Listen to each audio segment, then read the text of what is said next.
Oh, yeah. Okay.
Passado. Sempre tem isso. Hum.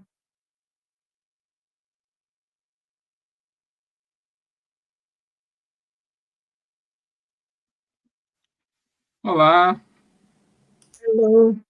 Hello, everybody. Good to have you here. Great to have you here. Great to be here with you guys. Yes. It's good to Yes. be here with you guys. Can you hear me? Yes, we can hear you. How Yes. are you? Oh, good. So welcome everyone. Good afternoon, good morning, good evening, wherever you are. You are very welcome to be here with us. Great pleasure to be here with you. And today we are going to to the series, the episode 3 of the series Family Life that was created by the Department of Family, the Sembradores de Luz. And today we are going to talk about communication within the family. So we have with us today two people that are very good. We've worked in other projects together, and I have a great pleasure to introduce to you these two people that I consider as dearest friends. So welcome, Stephen and Dan. If you would like to say hello, just say something before we start. Dan first. Sure. Hi, everyone. It's just a pleasure to be here with you guys again. I love how we're able to connect to each other, even though we're physically apart from each other. Yay for technology. Pleasure to be here with you guys and look forward to our conversation. Yes, great. Hello, Great to everybody. hear. It's a pleasure to be here and sharing this moment with my two lovely friends, Sylvan and Dan. And I hope we can help our friends here from Sembradores de Luz spreading the Spiritism, especially for them. They spread the Spiritism in English, in Spanish, and Portuguese. So they are brave. They are doing an amazing Yeah. job. Yes, and it's a great pleasure for us to be here participating today as well and joining this great work because it's extremely important. And the theme of today is extremely important for the times we are living now, the communication within the family. I think this is the family is the cell of society, is the ground in which everything else is built upon, and communication within this family is extremely important subject. So we have some ideas to talk uh, um, about this subject, and I'm going just to introduce some points that you can talk about really friendly here. So the first question really here is, what are the main obstacles for the communication within the family today? And how much do you think that technology affects this communication? So, Dan, would you like to start us off? Sure. Hi, everyone. Again, we're very excited to be here. Communication is such an important topic, isn't it? Like, not only in our families, but for everything that we do, we need to communicate. And that means sharing What is it that we want to share with people in a manner that they can receive it well, and we can pass our knowledge back and forth? And also listen, right? So, family communication or communication in the family is of the utmost importance because family is where we come to learn. We see this clearly on our studies. We see that in our spirits book. The family ties piece is a big one. We know that as reincarnating spirits, we are given a family in which we'll be able to develop those things that we need to work on. Our home base is our family, and that will tell us a lot about what kind of challenges and the kind of preparation we'll have for the future. And having the ability to clearly share our feelings, our emotions, our wants, our needs is very important, because if we don't share that with others, then how can they possibly know what our intentions are, what our needs are? And if we don't listen to the sharing of others, then how can we possibly know what is it that they require so that they can feel safe, appreciated, and loved? So communication within the family is extremely important, especially given that spiritist context that we have, that families is our family basis, is our headquarters for life. Very, very, very, very important. And of course, I think that I don't want to hog the air too much, but on the technology front, we're all faced with these technology challenges today, where we think that many of our tablets and phones may be posing a barrier to communication within families. And I think that is also true. But I want to think that tablets, computers, phones are not the challenge within the communication within families. They are a factor in which it happens. I am of the belief that when the communication process is solid between family members, none of that stuff comes in the way. So I really think it's about us making time to really listen to each other and to develop practices and spaces in which we can listen to our children, we can listen to our parents, we can listen to our partner, we can spend time together. I think that those little devices, they just show some of the shortcomings in our personal personalities that likes to be connected with something greater, perhaps outside, something easier, something safer, right? Because one-on-one communication is always hard in the sense of we're exposing ourselves and we're physically present. And so it is a lot easier for us to think about what we're going to say and send a text message out, or say something to somebody we cannot see, because it's a lot easier. We can be a lot more courageous and rude, perhaps. But face-to-face communication, where we feel the energy of each other, that's where we really grow and learn. And so that's why I think it's so important. So I think that we can dive deeper into the communication piece with technology. I'm curious to see what my friends here are going to have to say. But at the end of the day, we just have to remember that our spiritual essence, who we really are, our immortal spirits, navigating through this beautiful planet and this existence with others, and especially others in our family. So those are our people. These are people that we need to talk to communicate with on the priority basis.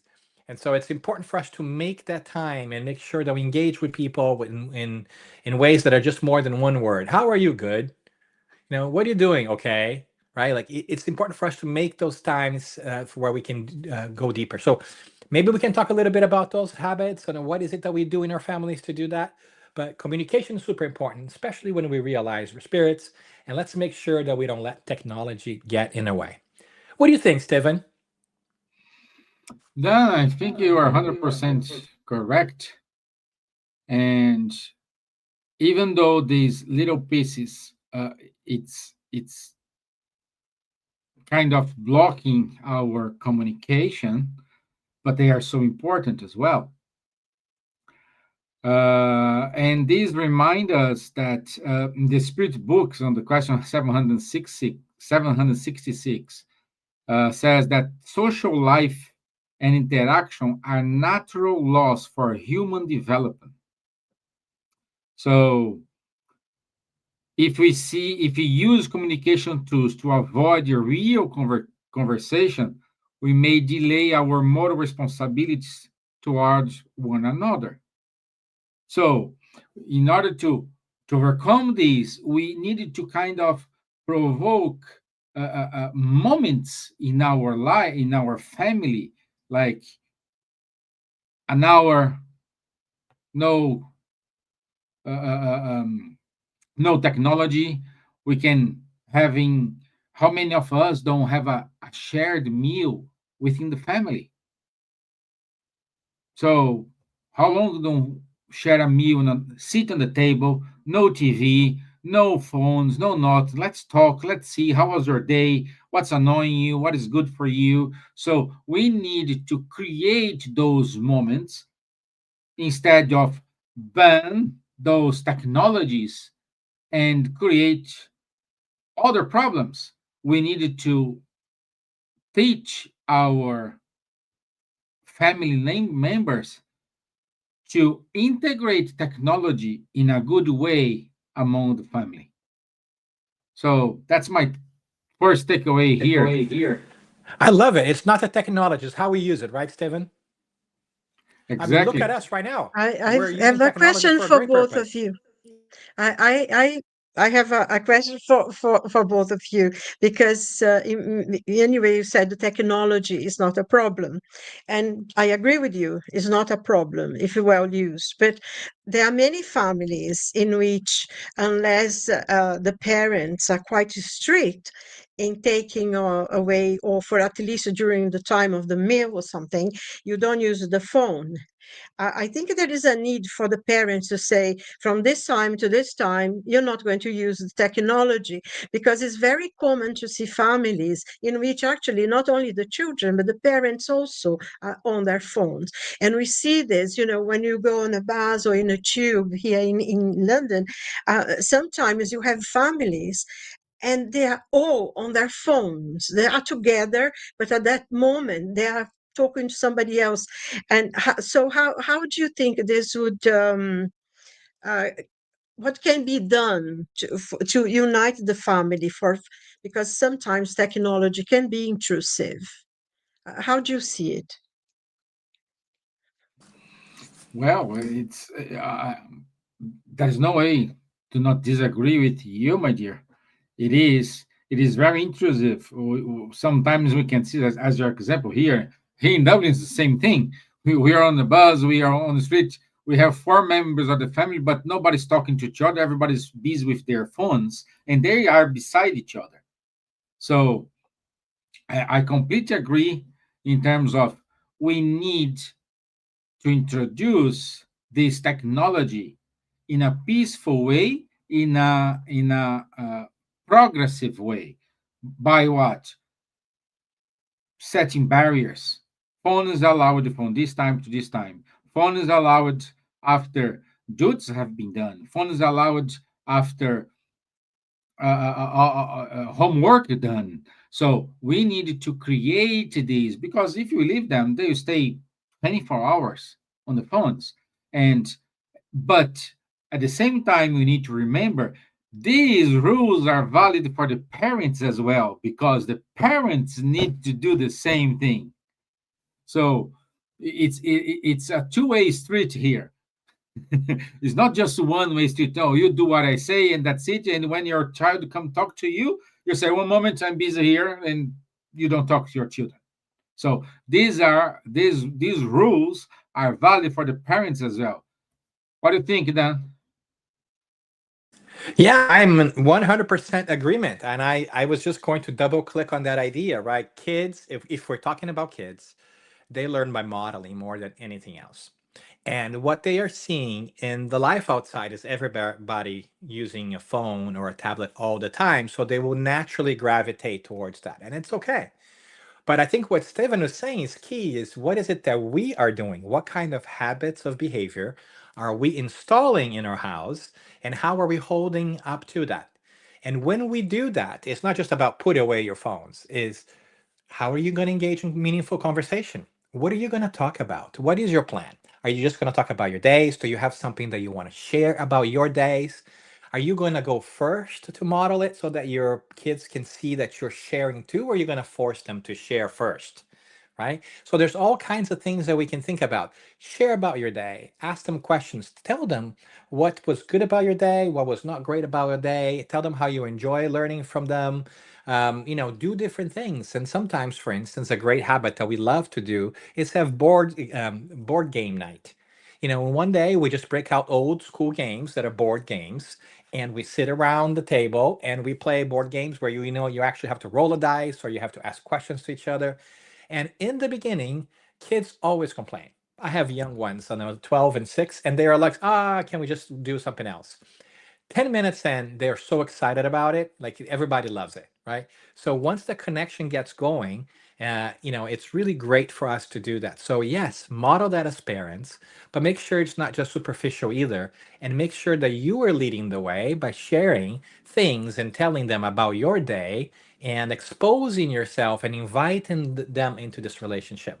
Here's one thing, and I'm curious about what our friends here think, that I noticed quite a bit. I think that we're often worried about how is it that we're going to teach our kids? How is it that we are going to tell them what is right and what is wrong? And all those things are wonderful. But because we are reincarnationists, because we understand that who we are has had many lives before, isn't it also fair for us to think of how our kids are going to teach us?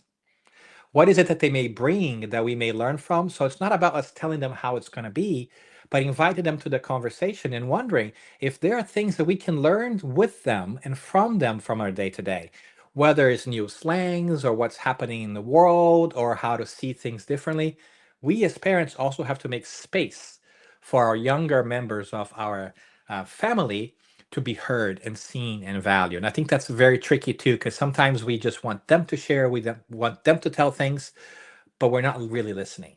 And we're not really doing that ourselves either. So I think what Stephen was saying was spot on, which is you got to create a habit, you got to do it, and you just have to create that environment in which you are accepting of those things. So this is great actually, because you both have said things. How can the parents initiate this difference? And how, you say, no, we're not going to use technology. You have some family time together. Because I mean, you two are people who really think about these things. But how would you not a device, but how would you say for families who don't have this control? How could you inspire other people to think, oh no, we Oh have no, some we have time with some the time with the family? family. It's a great question. I'll jump in here, and Stephen is going to back me up or go against it. Let's see. He's going to add up. He's going to add up to the mix. I think that it's about making a plan, right? And I found that with kids, it's also really interesting for us to explain to them what is it that we're trying to do, right? So maybe it's calling a family meeting together and say, hey, I noticed that we have not spent a lot of time talking to each other. I really would love us to have more time talking to each other because I love you. I want to hear about your days.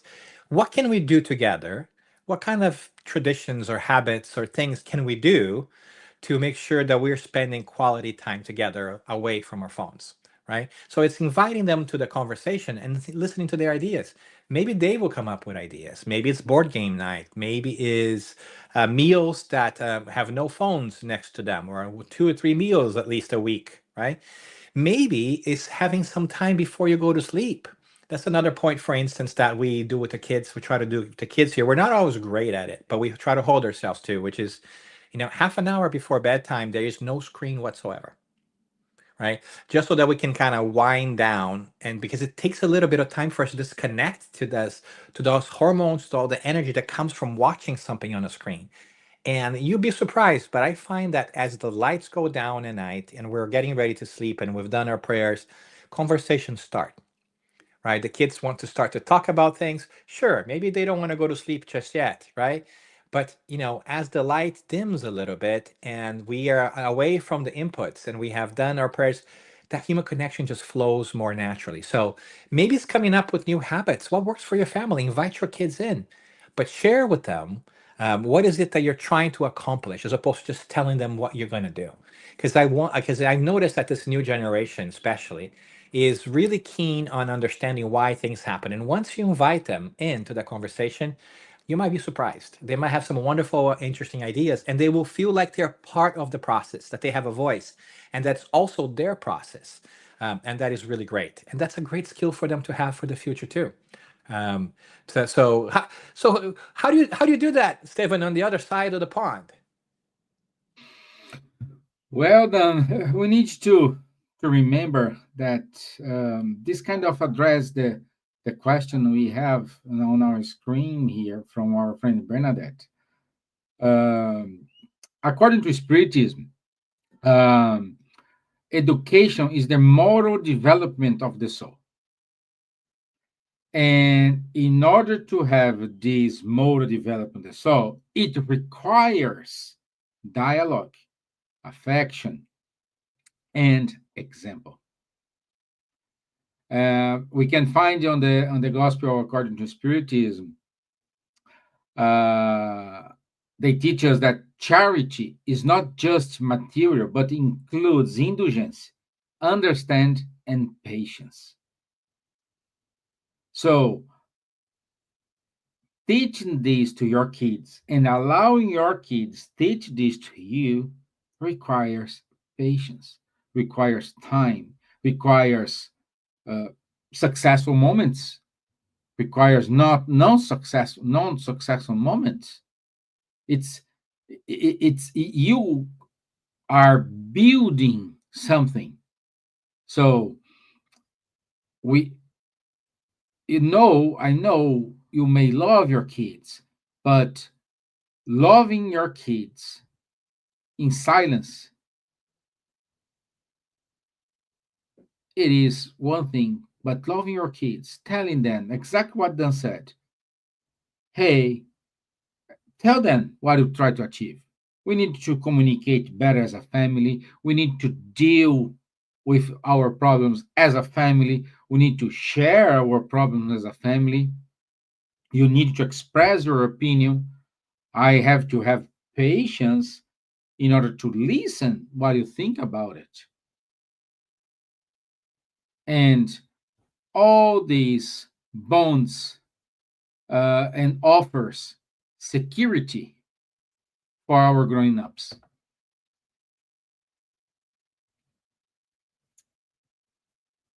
That's Much. Thank you so much, both of you. You know, it's a very interesting um, discussion, and your points are very, very interesting. Um, Going back to what you said, then, originally, you said, you know, technology, and I think Stephen more or less said the same thing. Technology itself is not a problem. And both of you have already replied to things, and it is. So, how can families who are so dispersed, because I think that families sometimes are very dispersed. I know someone who the mother calls the children to have dinner, supper, on the phone. The children are upstairs on their phones or whatever. So she texts them, dinner is ready. You know, I mean, this is a reality. It's a normal thing.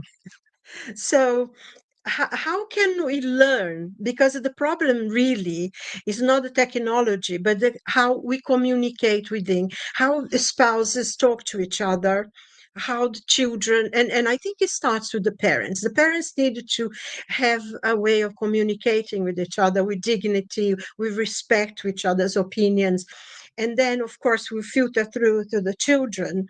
So how can we uh, because we also, as spiritists, we know that that child that's there can be, you know, like 6 year old, but is a very old soul, extremely wise. And I think one of the things we really need to pay attention, because especially some of the children being born now, they're very mature, they're very grown up.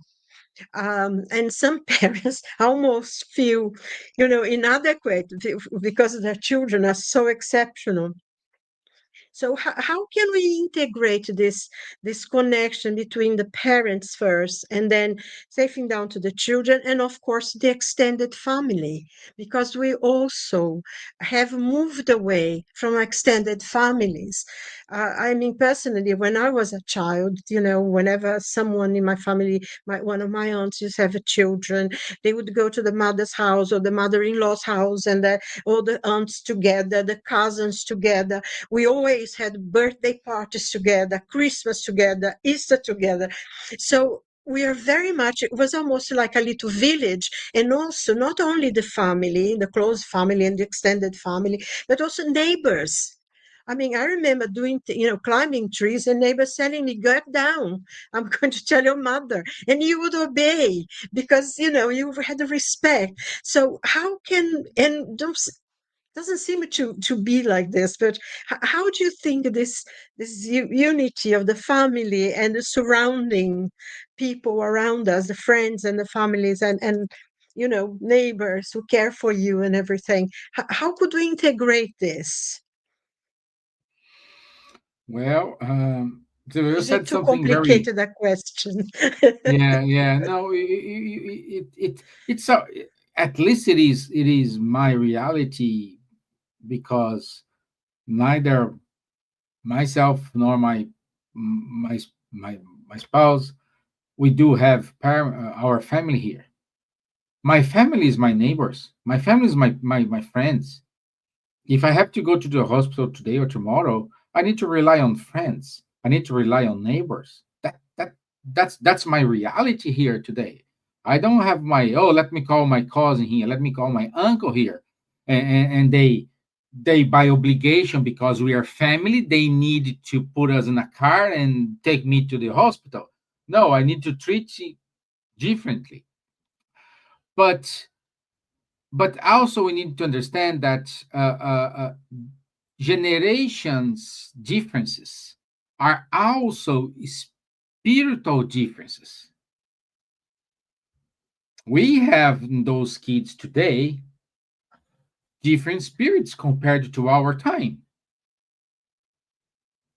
Like I give a simple example. I remember when my sister born, she took, like, I don't know, weeks to open her eyes.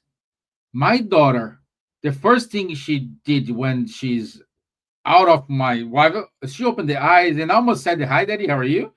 You know, so it is different. So, and also the gospel, according to spiritual, remind us that parents are entrusted by God to guide, not control their children.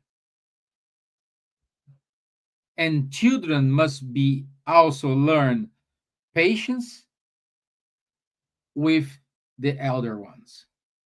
Like you said, when a neighbor say, "Hey, get down off this tree," you obey. So we need to express this.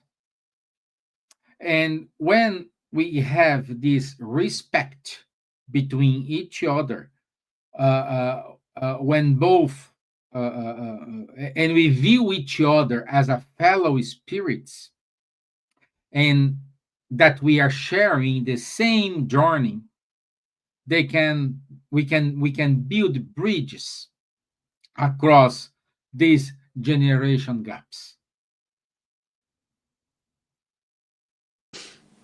So Great. Dan, Yeah, and I that's think we can that's catch where from here. exactly where I was gonna go, Stephen. When you that's why I was like shaking my head in a positive way so vigorously when you said, generation differences are also spiritual differences. I think that the comment about extended families is really great. I think that if we zoom out from a spiritist perspective, we understand that we're going through a big spiritual migration, I mean, a big spiritual change in the world. Like we've come to a point where our world is really evolving and it has to move forward. And so we have an influx of different kinds of souls from different places and so forth. But I think what's really important is, our families have been pulled apart. We live in different places. And so the models from before that served our generation and generation before are not the models that of living that we see nowadays. We see smaller families, we see scattered families, we see all kinds of different things. And I think that as we think about this in general too, it's important for us to understand that the models in which we grew up with within the family piece, they were based in clear hierarchical boundaries. You knew from the beginning that people who were older than you were hierarchically more important and should be obeyed. That was the custom and the norm of the times. And even if you go backwards in time, your parents had even stricter hierarchical boundaries, and their parents even more, right? So hierarchy was a very clear social construct. Nowadays, as we evolve, we are also having to reinvent that because we ourselves are challenging hierarchical structures. We are no longer believing in hierarchical structures, political structures, all kinds of structures, because we're going through the spiritual phase of moving forward, and just command and control culture is not the way that we grow up and develop our critical thinking and our overall development. So these models are crumbling, where we are going more to a collaborative piece. We see this at work, where we have to make sense of how to interact with people. It's not just more of what your boss says, you do it. You have multiple bosses, you're dealing with multiple stakeholders. That is also true in the family, and that means that we have to adapt ourselves. Why am I saying all of this? We could have a whole conversation about the so-called planetary transition and so forth, right? But I think a pragmatic thing for families is this: the models of the world are changing, and family is meant to prepare people for the world. So families are also changing. So, which means that the hierarchical idea of the people who are older say something and the kids obey, it's not working very well anymore, right? Especially for the reason that Stephen described, which is the spirits are coming in. They are also at the development level that they are no longer accepting those hierarchical structures. So, what do we do? I think key to all of this is we are under the impression that to be parents, because this is what we learned, we had to be the holders of all knowledge and know everything. In the new modern world, that it no longer applies. We cannot be the owners of all expertise because there's so much information out there. What we really need to do is think ourselves as facilitators. So we need to change our roles as parents from having the authority to tell our kids to do everything and expect complete obedience to becoming facilitators and saying, listen, my job is to facilitate your development. Here's why I think this is important, and here's what you should do. But I don't know everything. So I also have to learn. A facilitator is not a sage on the stage, right? It's somebody who guides you and coaches you. So we need to be more of a coach than a strict boss when it comes to parenting. There are moments where we're going to use our authority for sure because it's best for our kids. But there are moments too where we have to embrace this idea of sharing it with others and why is it that we're doing and being open to feedback, right? And so when we have those things with parents, how can we help? Can we do all these things? Is we have to listen to them and we have to share with them. Like, for instance, I'll give you a practical example that has worked in my household quite a bit. If I tell my kids no, they can't do iPad or they can't do something, generally they're not very happy about it, as expected, right? Nobody is. But when I expect them, for instance, that when I explain to them, for instance, the reason why, right, they become a lot more tolerable, right? My little terrorists over here become a lot kinder. What do I mean by that? I generally tell them, hey, remember, I'm your dad. My job is twofold. I have to keep you safe and I have to prepare you for the world. What I'm doing here today is preparing you for the I know you don't like it, but you have to make sure that you develop the habit of getting your backpack ready every morning, or I shouldn't have to tell you to put your shoes on 3 times before getting out of the house. Right? It's important for you to learn that skill. If you don't do that, then there will be consequences, right? By explaining to them the reason why I'm doing it, they are less grumpy and they fall in line a little bit better, right? And for me, it's a very clear shift in the psyche of our children, in which when they are explained a little bit of why they're doing it, even though I'm using my authority still, they are more susceptible to that message. And I wonder if in our world, we are not seeing the same thing, right? How do we want to be told to do things at work in our relationships? Do we just want a mandate down or do we also want some explanation? If we see our kids as those immortal spirits who are just like us, they're also going to want that. I'm not saying we should become our kids' best friends and just treat them as best friends. I think it's great for you to have a great friendship, but you also a coach and a tutor, as Stephen like brought us to the spirits book, right? The family ties piece that we were talking about before. We have a role of guiding them, so we have to be firm at times, but we also have to understand that we don't know everything, and it's okay for us to admit that and model that to the kids and just keep the high picture in mind, which is our job is to prepare them for the world and keep them safe. And we may not always know how to do it, but we're going to do our best. And here's my best today. It's open for discussion later, but now I need you to do this, right? So it's a really mental shift that's changing the world, I think. It's a spiritual phase, like this Stephen described. And I think it's good for us to understand this, because we are going to come back in this new world. We may be our grandchildren's children, and we will also demand the same kind of clarity and coaching, right? So it's important for us to start to do that now. And with that, I will stop babbling my way through. But it's important for us to understand the spiritual perspective and the shift in processes, in methodologies, in structures, in hierarchy that is happening in the world, and asking ourselves as parents if we also don't need to put some time into learning how to become better facilitators as opposed to just bosses for our children. This is fantastic, actually, what you just said, because that's how it should be with the families. We know that there is a difference in spirits that are coming are extremely. They are a lot more compassionate sometimes, a lot more deep in what they think and everything. And I think one of the most important points that you made, that I thought, Dan, was the fact that you said, yes, we need a friendship, but I need sometimes to have the authority because my children need to know what is right and wrong. And I think this is one of the very important points, because sometimes we see quite among families, people that are friends. They want to be their children's best friends. And I think best friends is, you as a parent, you can be a friend, but not there are moments, like you pointed out, that you need to have the authority to say no and to guide them, because one of the roles of parenthood is to actually guide your children to a better life. And I think this is the important balance. What do you think of that, Stephen? I completely agree.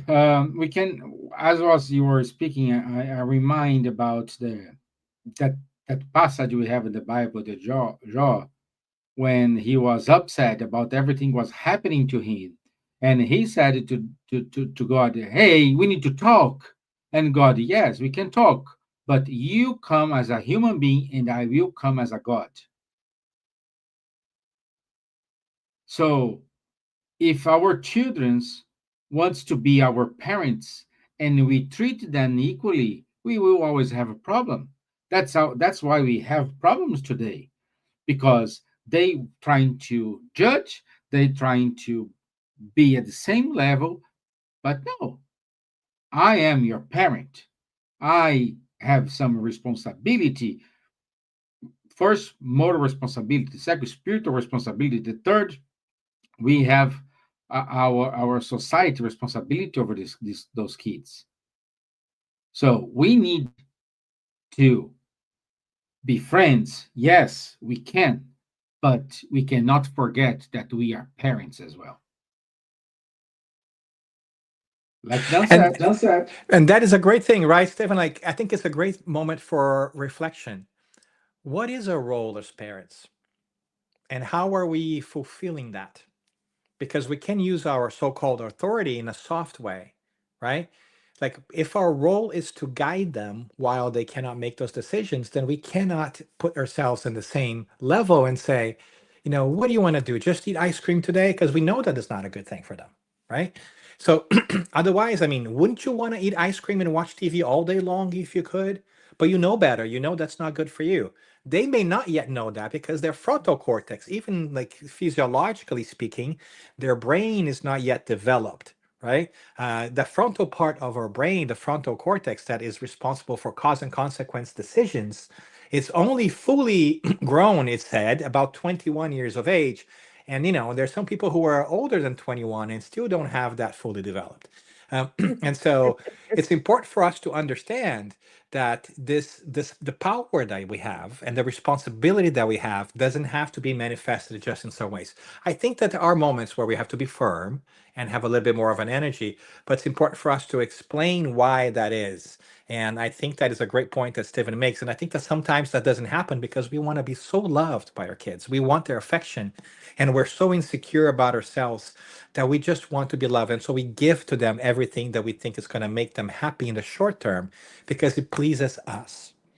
But having kids is not just about us, it's about them. So, what is best for them? And so, we got to step away from this idea of giving them everything at all moments because we love them, to giving them the foundation and the work and the preparation for them to succeed on their own as when we are not there, because we're not going to be there, that we know, right? And so, they need to be able to fend for themselves. Yeah, that's very good. It's extremely important, the points that you were making, because parents, they need, and um we ourselves, I'm sure that there were things, I personally, there were things that my mother would say, and I was really angry, very, very annoyed with her for because I couldn't do other things that other people. I said, but other people are doing it. She said, yes, that's not my responsibility. You are.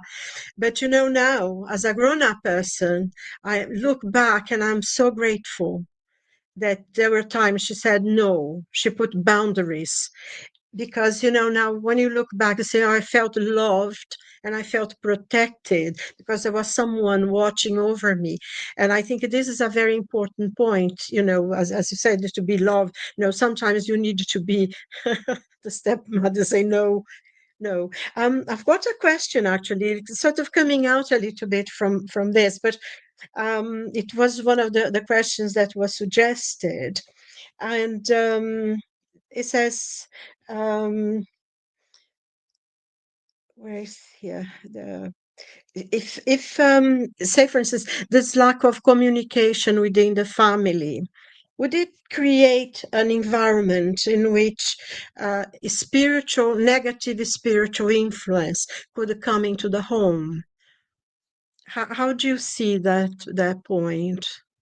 Both of Definitely, you, definitely. whoever wants to. If we go on, then Stefan, if you like to start us off. Yeah, yeah. It's definitely this is a way to allow those, let's say, lower influences, not bad influence, let's say lower influences, reach out to our kids, because we need, and also we need to remember that the content in those technologies, YouTube channels, Instagram, Snapchats, all those things, we do have bad quality of videos as well. So we have to fight against spiritual influences, which make the children to go through it, and also we need to be aware of those videos what they are watching every single day, which will lead to open the bridge for those lower influences. It's, unfortunately, it is a 24 hours job. And I have a friend, he used to say to me, having kids is like to play a video game. Always the next phase is worst. So when they're young, you complain, but when they're in teenager times, oh, I'm missing that time when I put them sit in the high chair they stayed. You know? But but we need to do it. We need to be influenced by this. That's why talking about God, talking about a religion, we don't need them to become spiritists, but we need them to remind that there is a God, that is a spiritual influence. And if we do it now at the right time, they when they grow up, when they need it, they will still remember, like you remember your mom saying, giving to you silver boundaries. they used to remember, oh, my dad used to talk about God. My dad used to talk about the spirits, about this influence from the spirits. May, this is what's happening to us today. Dan, what do you think? 100% agree. Right. And as you were talking about that, I was making my notes here.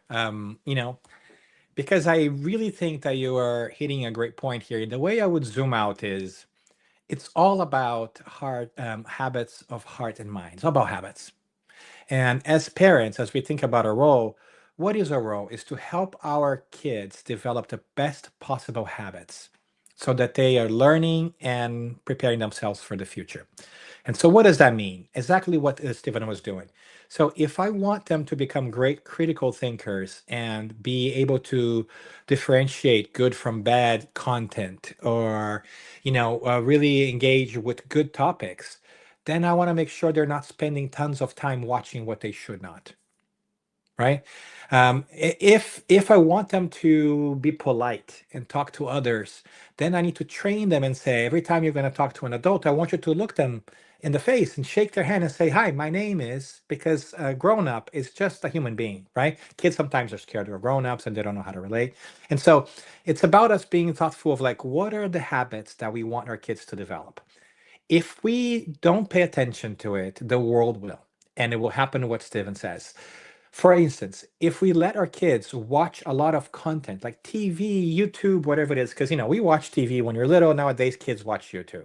They don't watch TV anymore. Who watches TV, right? In this modern day and age, maybe just me, right? But the point is, the amount of information that they are getting there, if they're staying 3 or 4 hours per day on the TV, is more than the amount of information you are giving them, right? So they are receiving more information from these other means that are not as worried as you are about their future success. So we have to be thoughtful and intentional about what is it that we are letting them be exposed to, knowing full well that we cannot prevent them from being connected to the world. We cannot prevent them from having cell phones eventually or from watching YouTube eventually. But until they are able to make better choices, we can push in with some guardrails and kind of figure out what they're watching, like Stephen was saying, right? And have conversations that really matter so they are also accustomed to having those conversations. Because think about this. By the time they're 16, they will have spent more time watching TV than talking to you. Right? And so what they watch is important. Right? And if they spend 4 hours a day watching YouTube and you spend 1 hour a week talking to them about God or whatever it is, which one takes precedence in their mind? Which one are they more accustomed to doing? Right? And so it's understandable that a lot of times teenagers don't want to deal with this stuff. They're figuring out the world. They don't want to talk about spirituality, but we got to keep that little seed in there, right? So that they're exposed to it, so that they have the foundation. So once they come back to it, right? Because teenage years, you go outside, you learn, you like, there's a whole world to be explored. So it's understandable they might not be into a lot of the things that we are.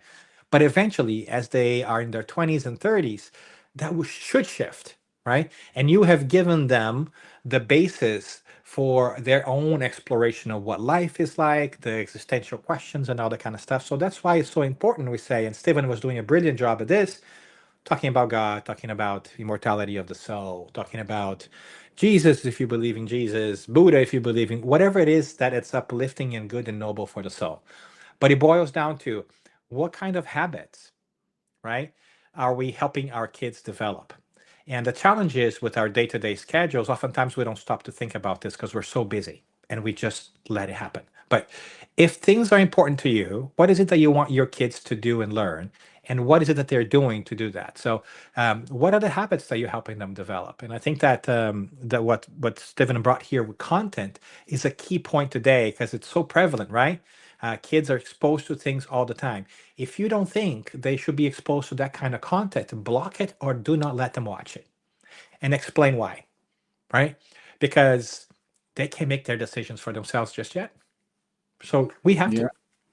And also then we needed to be very firm as a parents and take your kid to the church, to the spirit center, to the temple, to whatever religion you are. You need to take your kids. Oh, they don't want. No, they want. They need to come with me. They need to see me at the Spirit Center. They need to see me at the church. They need to see me at the temple. They need to see me doing it. So it's not that, oh, I didn't want, they don't know. You're my son. You need to come. And if you don't have one geographically near you, then do it at home.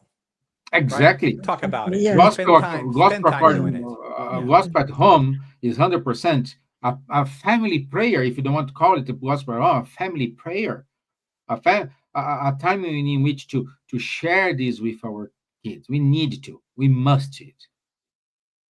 That's wonderful what you're both saying, because this is the base, isn't it? That when they grow up, they can choose whatever path but the seeds, as you said, is is there and will grow in the time of need.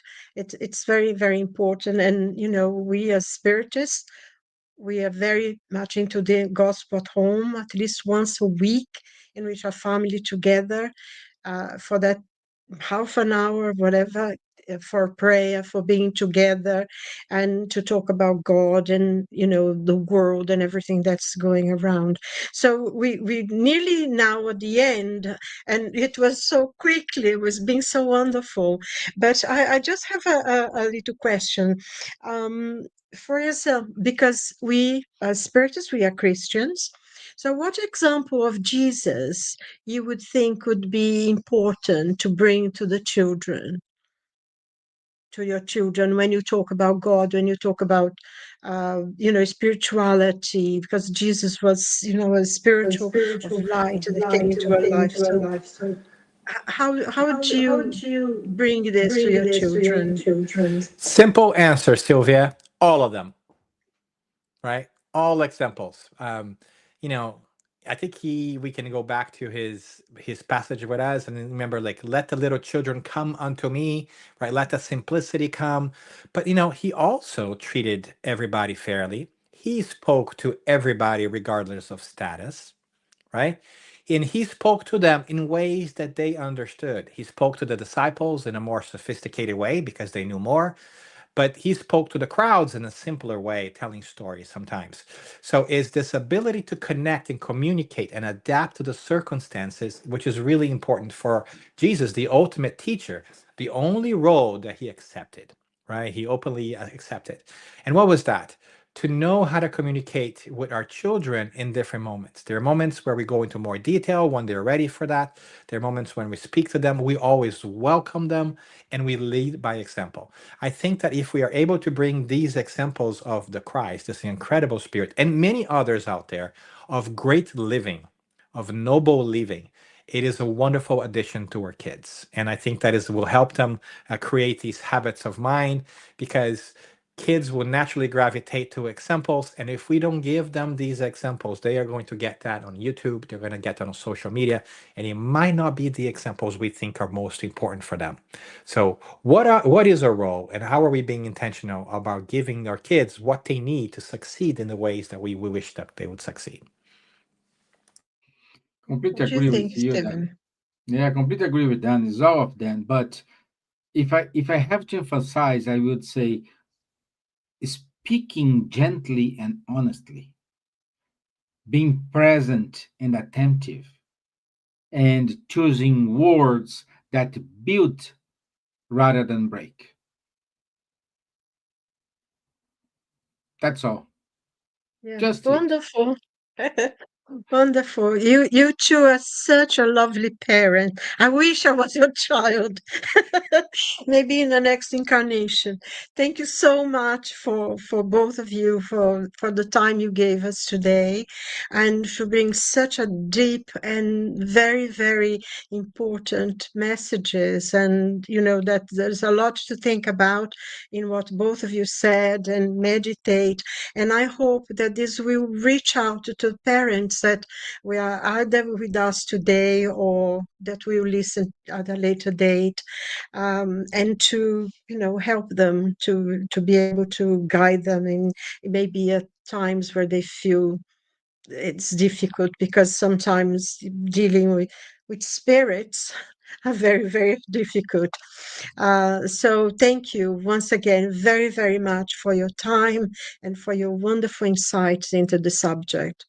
So thank you and God bless you all. And thank you everyone for being with us.